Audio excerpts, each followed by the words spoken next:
I'm glad you brought up Richard Dawkins, because I think we were discussing this before the podcast, but Richard Dawkins, and I think you mentioned another atheist, has said that they identify as cultural Christians.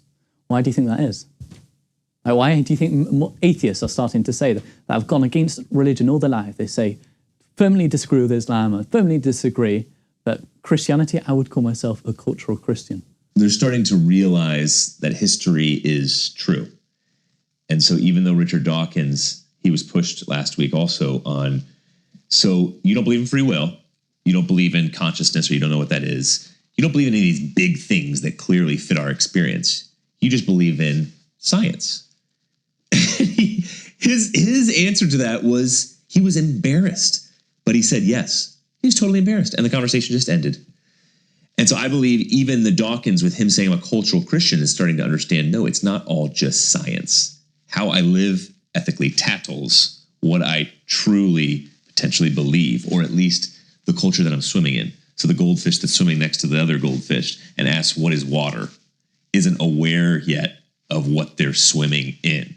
And that's what I believe the typical person from the UK or anywhere in the West is starting to realize. You know what?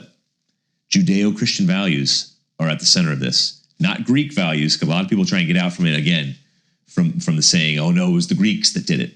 Okay, the Greeks, you look at Plato and Aristotle and others, they were racist, had slaves, and did not believe in any type of, especially sacrifice for the other. No, it was human rights is based out of the Christian faith. Sacrifice, love, altruism, compassion. A lot of Christian countries have banned, for example, same-sex marriages. That you can't. Yes. Yeah.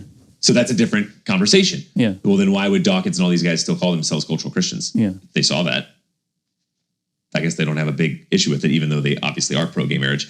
I think they're talking beyond that, saying, though, overall, how we function as a society is not based out of the Nietzschean consistent ways of looking at things like evolution or contract theory or Platonism. No, it's out of Christianity. And they hate it, but they have to admit it. So I believe that's why, even though there's Christian nationalism, even though Christianity is so closely wedded to far right, alt-right kind of things, fascinating how they still say this, and they have to admit it. And I think it's because there's so many, like we were talking about, big atheist historians who are completely celebrated by so many in academia, who are writing the historical accounts of the Judeo-Christian faith that directly influence those who wrote the Declaration of Independence. And now what people are doing is based off of what he was saying as well.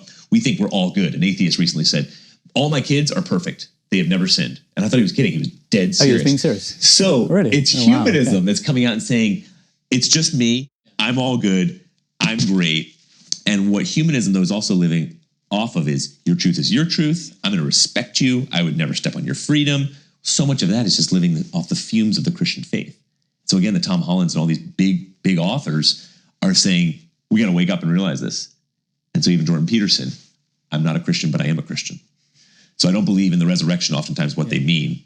And I don't believe in the supernatural, but I know everything I'm living off of in terms of values living and off ethics. the values of that. Exactly. Yeah.